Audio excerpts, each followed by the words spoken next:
자, 이어서 3부 시작하겠습니다. 자, 이제 미국 시장 개장까지 한 20분도 채 남지 않았죠? 자, 과연 미국 시장 개장하기 전에 우리가 꼭 봐야 될 뉴스들 어떤 것들이 있는지 하나씩 챙겨 보도록 하겠습니다.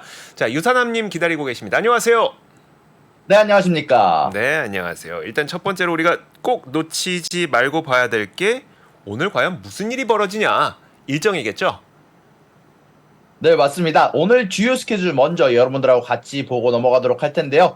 자, 일단 오늘 주요 스케줄은 이미 신규 실업 청구 건수와 필라델피아 연은의 제조업 활동 지수가 나왔습니다. 자, 일단 신규 실업 수당 청구 건수 같은 경우는 예상치를 크게 하회하는 결과가 나왔고요. 전체적으로 고용 관련해서는 여전히 노동의 수요가 굉장히 커다란 강세를 보여주고 있다라는 연구 결과가 나왔고요. 그리고 필라델피아 연은 제조업 활동 지수 같은 경우는 분명히 예상치를 크게 하회하기는 했습니다만 반대로 필라델피아 연준의 고용률이 예상치를 크게 상회해주면서 고용 관련한 수요가 계속해서 높다라는 것을 보여주면서 동시에 제조업 지수는 계속해서 하락하고 있다라는 것. 저번에 제가 뉴욕 연은의 제조업 지수는 그렇게 영향력이 없다라고 말씀을 드렸으면 반대로 필라델피아 연은 제조업 지수는 상당히 전체적인 미국 경제에 커다란 영향을 주고 있다라고 평가를 받는 만큼 여전히 제조업 관련해서는 안 좋은 모습들을 보여주고 있다라는 게 오늘의 지표를 통해서 나타났다라고 보시면 될 것 같습니다. 네, 알겠습니다.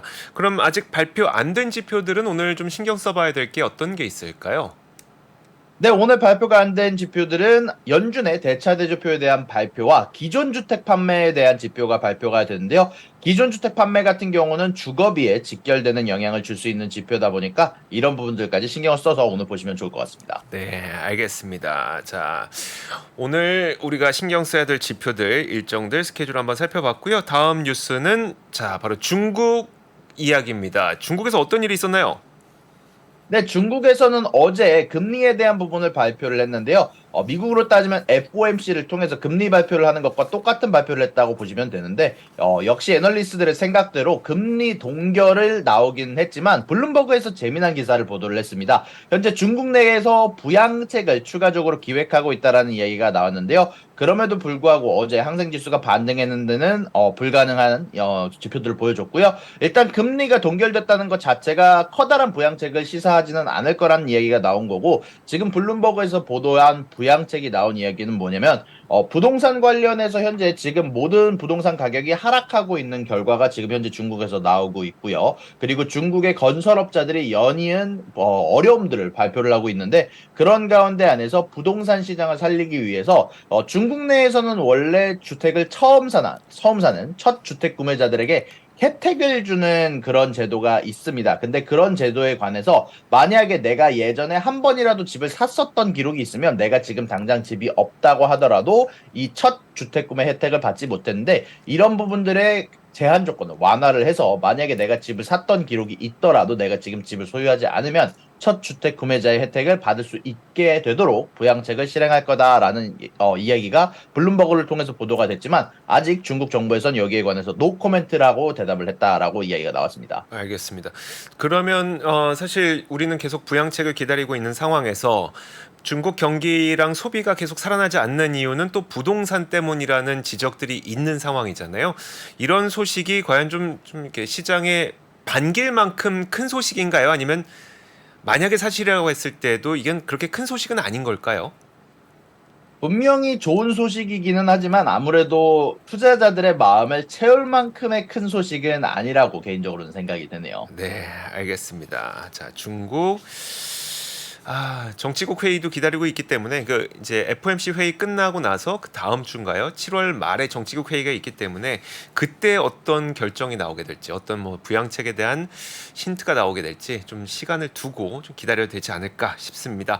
자, 다음 소식 한번 볼 텐데, 러시아와 우크라이나 이 갈등이 흑해 곡물 협정에서 조금 더 심해지고 있는 것 같더라고요. 네, 맞습니다. 미국에서 지금 경고를 내놨는데요. 지금 현재 흑해를 지나고 있는 곡물을 실은 시민들의 배가 공격당할 수 있다라는 경고를 내놨습니다. 일단 그거보다 이전에 앞서서 최근에 계속해서 나오고 있는 뉴스가 곡물들의 가격들이 계속해서 폭등을 하고 있다라는 뉴스가 나왔는데요. 이런 모든 뉴스들은 러시아가 흑해 협정을 종결하게 되면서 사실상 더 이상 우크라이나에서 전 세계로 흘러나르는 실어 나르는 곡물들이 사실상 배달이 될 수 없으면서 나오고 있는 현상으로 보이고 있고요. 이런 부분들 관련해서 아프리카와 중동 국가들이 가장 커다랗게 타격을 받을 것으로 지금 예상이 되고 있습니다. 아프리카와 중동 국가들은 그럼 그 곡물을 받는 국가들인가요? 네, 원래 전에 뉴스에 제가 한번 읽었던 기사를 토대로 말씀을 드린 건데 중동 국가와 아프리카 국가들이 이런 곡물들을 많이 실어 나르는 실어 나름을 받던 국가들이라고 표현이 되기도 했고요. 그리고 실질적으로 이 두 국가가 사실상 곡물 관련해서 수출 국가들 중 가장 큰 나라 두 가지로 지적이 되기도 하고 해바라기유라고 불리는 사실 기름 중 하나는 이 두 나라가 전 세계의 한 5, 60%를 넘게 차지하고 있다 보니까 아무래도 곡물 가격 관련해서는 이 두 나라가 굉장히 커다란 영향을 끼치고 있습니다. 네, 알겠습니다. 사실 이게 되게 참 저는 보면서 너무 이거 치사하다 생각이 들었던 게 참 러시아가 흑해 곡물 협정 우리 연장 안 할 거야라고 했는데 근데 우크라이나에서는 아 그래도 곡물 수출은 해야지 음식 가격이 안 오르지 않겠습니까?라고 하면서 그래도 우린 수출할 겁니다. 그랬더니 러시아가 그래? 야 우리가 연장 안 해준다는데 니네가 수출한다고? 그러면서 그럼 항구를 타격해 버릴게 이렇게 되게 치사하게 나온 거잖아요. 네, 맞습니다. 사실 지금 계속해서 아, 러시아, 우크라이나 쪽에 좀 갈등이 좀 커져가고 있고, 사실 그 전에 애초에 러시아가 이 흑해 협정에 대한 종결을 원한 이유 자체가 우크라이나 쪽에서도 사실 여러 가지 흑해 협정 관련해서 러시아가 원했던 선결 조건들을 들어주지 않아서라는 이야기가 많기 때문에 이 결정적으로는 사실 갈등이 계속 커지고 있는 부분들이 큰 것 같습니다. 네, 알겠습니다.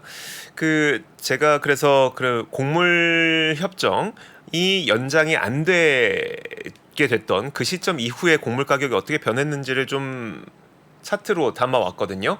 혹시 피디님 이거 화면 한번 보여주시면 그러니까 지금 우리가 우크라이나 러시아 전쟁이 발발했을 때만큼 올라간 건 아니에요, 사실. 뭐 그 정도는 아닌데 지금 문제는 그거죠. 너무 빠르게 올라가고 있다는 게 문제인 거죠. 지금 보시면 이게 뭐 지난달 26일이니까 그 정도 수준까지 올라온 거고 이거 길게 늘어뜨리게 되면 곡물 가격은 그 전에 훨씬 더 많이 올라와서 지금 올라간 그 반등폭이 아주 크지는 않거든요. 근데 제가 지금 표시해 놓은 게 7월 17일입니다. 이때가 러시아가 나 더 이상 흑해 곡물 협정 연장 안 할 거야라고 선을 박았던 그 시점.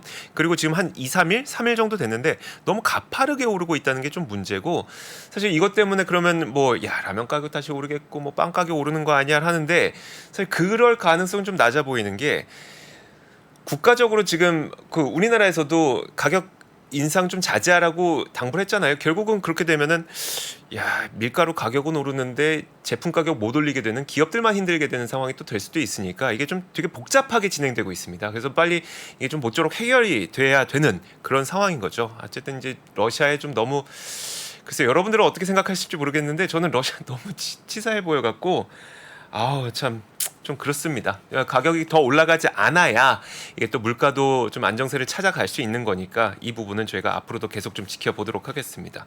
뉴스 들려오는 대로 여러분들에게 또 계속 전해드릴게요. 자, 흑해 곡물 협정과 관련된 뉴스 한번 살펴봤고요. 자, 그다음 뉴스는 뭘까요?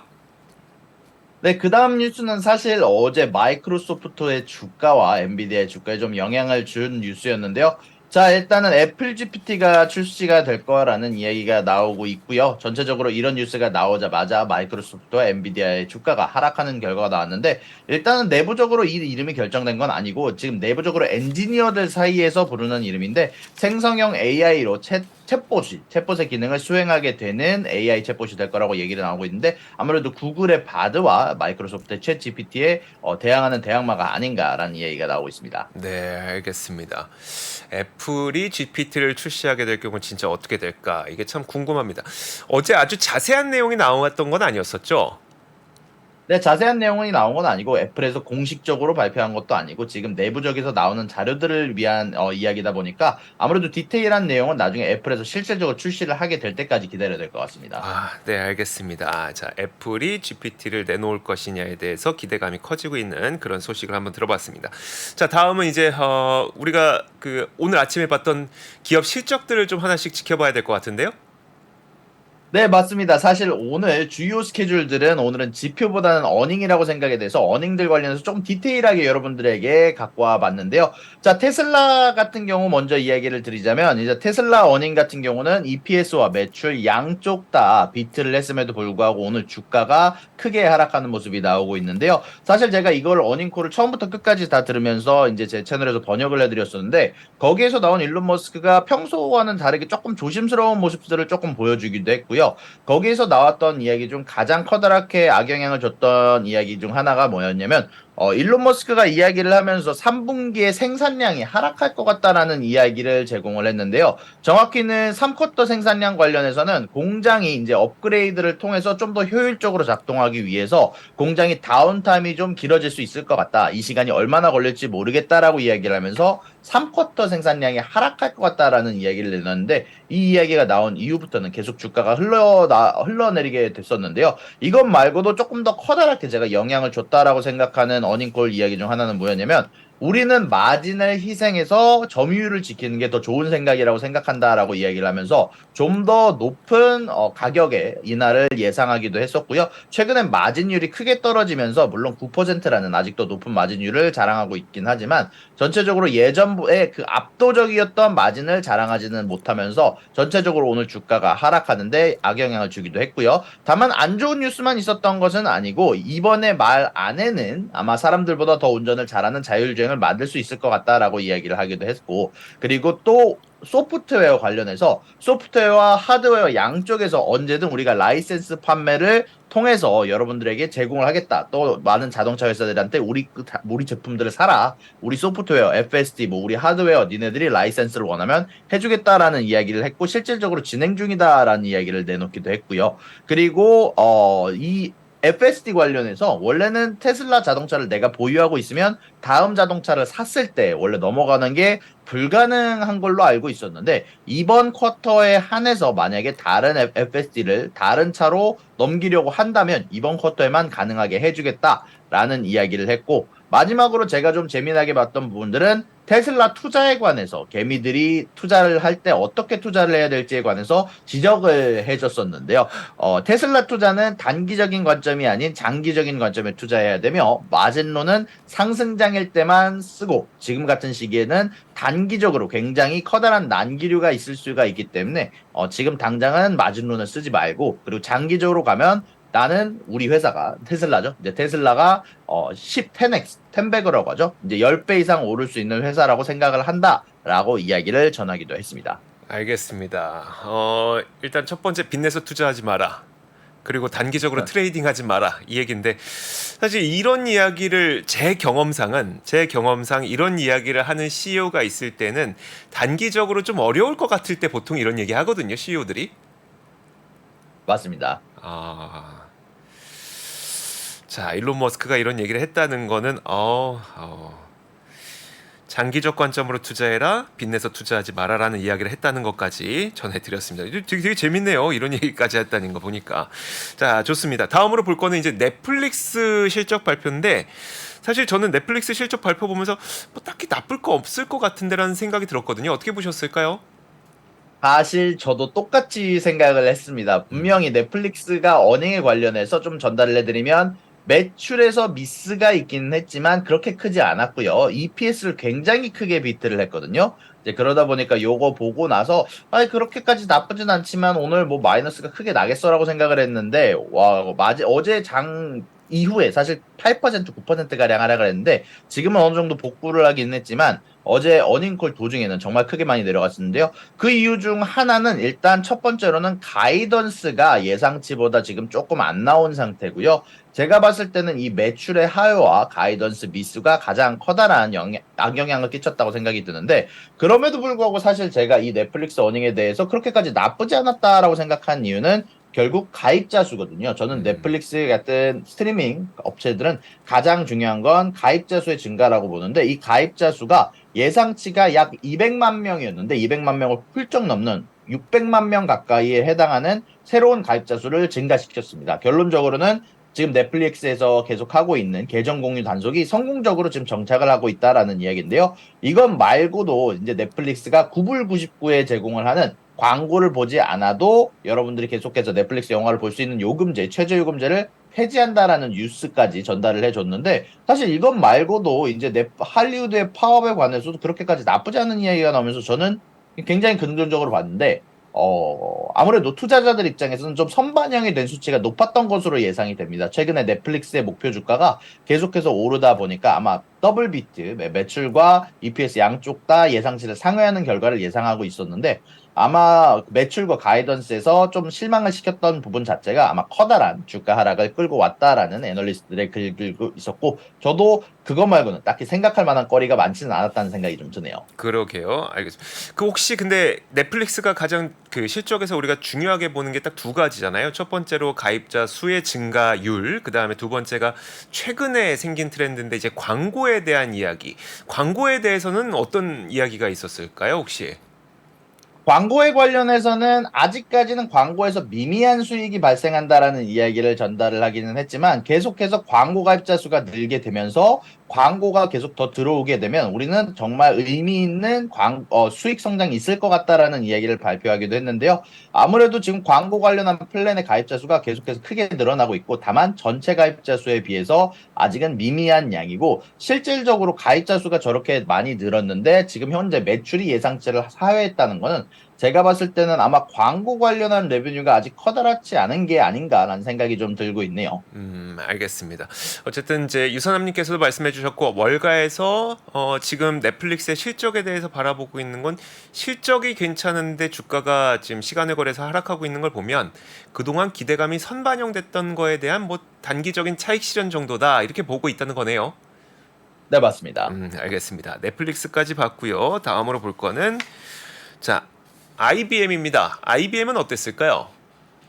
네, IBM 같은 경우는요, 어닝이 발표가 됐는데요. 일단 지금 현재 장외에서 가격이 하락하는 결과가 나오고 있고요. 현재 매출을 소폭 하회하고 EPS를 좀 상회를 좀 많이 했음에도 불구하고 프리마켓에서 장전에 1.17% 하락하는 모습이 나오고 있습니다. 다만 AI 관련해서는 지금 굉장히 커다란 성장이 보여주고 있다라고 발표를 했는데요. 그럼에도 불구하고 매출 하회에 대한 부분이 좀 더 컸던지 오늘 지금 장전에 안 좋은 모습들을 보여주고 있습니다. 네, 알겠습니다. IBM도 봤고요. 저는 이 기업이 더 궁금합니다. 항공기업, 항공주 유나이티드 에어라인이 실적 발표했죠. 네, 맞습니다. 유나이티드 에어라인이 실적 발표를 했는데, 정말 EPS와 매출 양쪽에서 커다랗게 비트를 했습니다.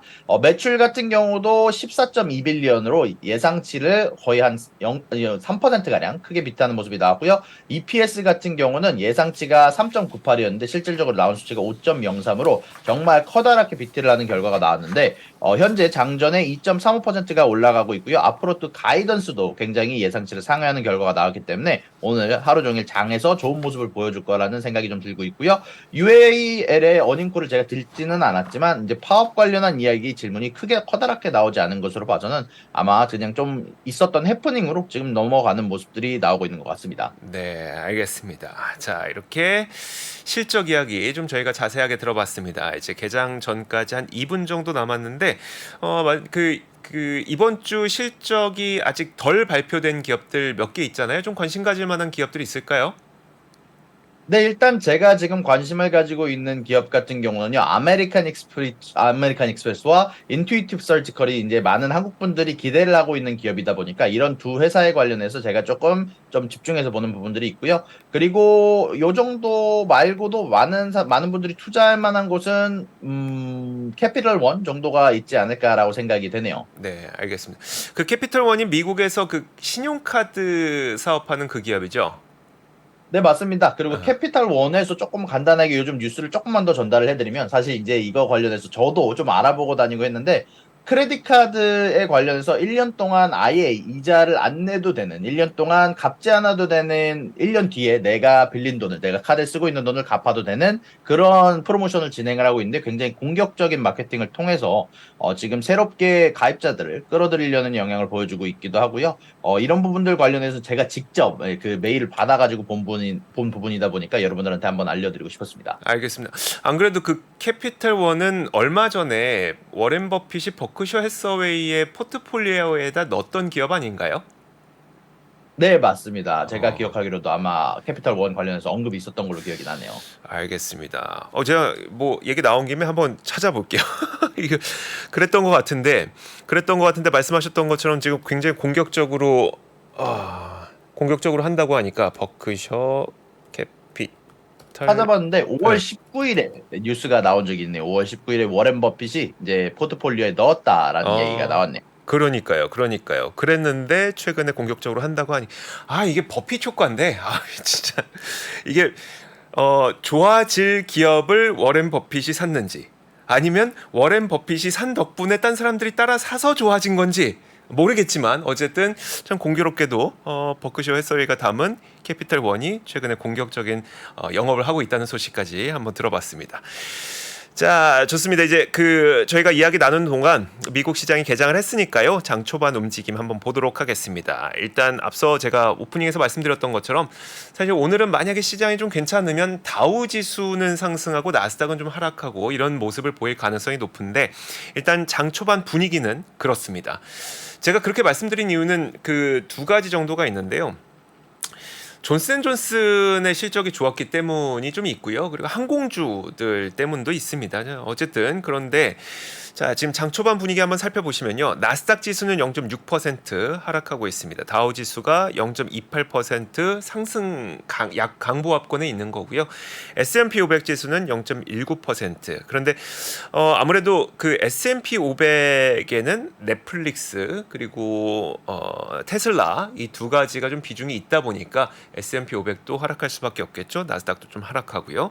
다우 지수는 아무래도 뭐 금융주 그리고 뭐 가치주 이런 것들이 포함되어 있다 보니까 오히려 이런 모습에도 강보합권의 움직임 나타나고 있습니다. 자, 오늘은 제가 시장 전체적인 그 분위기를 좀 보여드리도록 할게요. 자, 일단 지금 보시는 것처럼 넷플릭스 실적 발표된 이후에 6.5% 하락하고 있습니다. 근데 앞서 말씀드렸던 것처럼 이건 약간 차익 실현 같은데 라는 게 월가의 대체적인 분위기라고 보시면 될 것 같고요. 테슬라는 아무래도 그 마진이 줄어든 게 가장 크게 좀 타격을 받고 있는 것 같고 또 3분기 공장의 가동을 잠시 중단할 거다. 그러면서 이제 원래는 180만 대를 연간 채울 거라고 생각을 하면서 사람들은 그 이상을 기대했는데 그 이상까지 좀 안 나올 것 같다는 그런 불안감 그리고 일론 머스크가 우리 추가로 가격 더 인하할 수 있어 라고 했던 그런 멘트들 이런 것들이 좀 테슬라의 주가를 하락으로 이끌어가고 있는 것 같습니다. 엔비디아랑 AMD랑 이런 기업들이 사실 지금 좀 안 좋은 모습이 나타나고 있거든요. 그리고 여러분들도 아시겠지만 SOXL 그러니까 필라델피아 반도체 지수를 추종하는 레버리지 ETF 이것도 오늘 좀 하락폭이 좀 큽니다. 잠시 후에 보여드릴 수 있으면 보여드릴 텐데 뉴스가 좀 있었어요. 제가 한번 그 뉴스를 보여드리면 이거부터 한번 보여드리겠습니다. 자, 보시면요. TSMC의 실적 발표가 있었잖아요. 근데 거기서 뭐 실적 발표 자체가 문제가 아니라 그 이후에 들려왔었던 컨퍼런스 콜에서의 이야기들이 약간의 문제가 되고 있는데 뭐냐면 TSMC가 미국 애리조나에 공장을 지금 짓고 있습니다. 그리고 원래는 이걸 좀 빨리 양산하려고 했는데 양산 시점을 2025년으로 연기를 한다고 했고요. 그리고 연간 가이던스를 10% 하향 조정한다고 했어요. 물론 그럼 왜 그 공장 양산을 뒤로 연기하느냐? 근로자가 좀 부족해서라고 하긴 하는데 그런데 문제는 제가 이벤트가 있었습니다. 이벤트가 TSMC CEO가 했던 그 인터뷰 멘트가 있는데 컨퍼런스 콜에서의 멘트가 있는데요. 이렇게 얘기를 했어요. 인공지능으로 인한 수요가 단기적인 열풍인지 아니면 롱텀 장기적으로 지속될 것인지에 대한 확신이 없다고 얘기했습니다. 그래서 내년에 이 수요가 과연 계속될지 아니면 플래튼, 그러니까 좀 둔화될지 이걸 지금 알 수 없다라고 얘기를 했거든요. 그러니까 물론 우리가 지금까지 생각하고 있는 AI에 대한 그 열풍과는 좀 다르죠. 그래서 약간 TSMC의 주가도 지금 TSMC 주가도 한번 보여드릴게요. TSMC도 주가도 한번 보여드리면 사실 그렇게 좋은 모습은 아니에요. TSM입니다. 이거를 CEO가 직접 얘기를 했다고 하니까 지금 한 4% 넘게 거의 5% 가까이 하락하고 있거든요. 근데 이렇게 되면 무슨 문제가 생겨버리냐면 보세요. 연간 가이던스를 하향 조정했어요. 그 말은 덜 만든다는 얘기잖아요. 덜 만들 것 같다는 얘기잖아요. 그러면 덜 만들 때는 TSMC를 최대 고객으로 갖고 있는 기업이 어디죠? ASML 아니겠습니까? EUV 공정을 하려면 ASML 그걸 써야 되니까요. ASML 주가 한번 보겠습니다.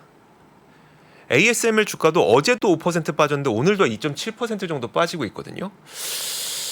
그러다 보니까 반도체 기업들 주가가 SOXL, XX, SOXL을 보도록 하죠. 필라델피아 반도체 지수를 추종하는 레버리지 ETF 지금 한 6.4% 빠지고 있어요. 물론 장기적으로 봤을 때 인공지능이 당연히 잘 되겠죠. 안 될 리가 없는데 사실 오늘 시장에서는 제가 생각하기에는 이것이 다소 좀 문제가 되고 있는 게 아닐까라는 생각이 듭니다. 또 한 가지 보여드리고 싶은 거는 이겁니다. 아까 존슨앤존슨이 오늘 좀 실적을 발표했는데 존슨앤존슨 뉴스부터 한번 보여드리면요. 자 여기 있습니다. 존슨앤존슨이 그 메드테크의 매출이 급등을 했대요. 메드테크가 뭐냐면 의료기기입니다. 의료기기. 근데 메드테크 의료기기가 왜 갑자기 급증했을까? 여러분들 그 되게 신기했던 거 뭔지 아세요? 팬데믹 기간 동안 수술 받아야 될 사람들이 수술을 못 받았어요. 첫 번째로 그 코로나 환자들이 미어 터졌으니까가 첫 번째고 있고 두 번째로 의료진이 부족했으니까 그래서 수술을 못 받았거든요.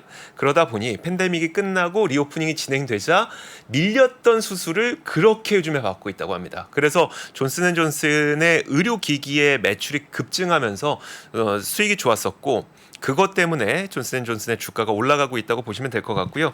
자, 한 가지만 더 보여드리겠습니다. 뉴스 한 가지만 더 보여드릴 텐데 자 이겁니다. 여러분 캐털란트라고 하는 미국 기업 아시나요? 캐털란트 아마 못 들어보신 분들이 대부분이 되지만 그러니까 미국판 삼바 그러니까 삼성 바이오로직스 정도로 생각하시면 되거든요.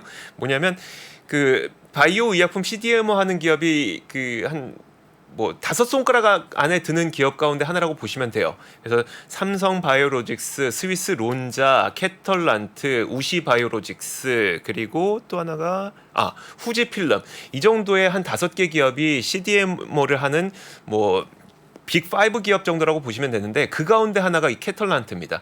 이 캐털란트가 그래서 백신 만들 때 코로나 당시 백신 만들 때 진짜 대박 돈을 잘 벌었었어요. 근데 백신 거 끝나고 나니까 돈 벌 일이 없잖아요. 그래서 요즘에 주가가 되게 안 좋거든요. 돈도 못 벌고. 근데 여기에 기업 사냥꾼인 엘리엇이 내가 살게. 물론 인수는 아니고요. 지분을 확보했다고 합니다. 그러다 보니까 캐털란트의 주가가 오늘 어느 정도 올랐는지 볼까요? 한 5.78% 정도 오르고 있어요. 한 6%인가요? 이 정도 오르고 있습니다.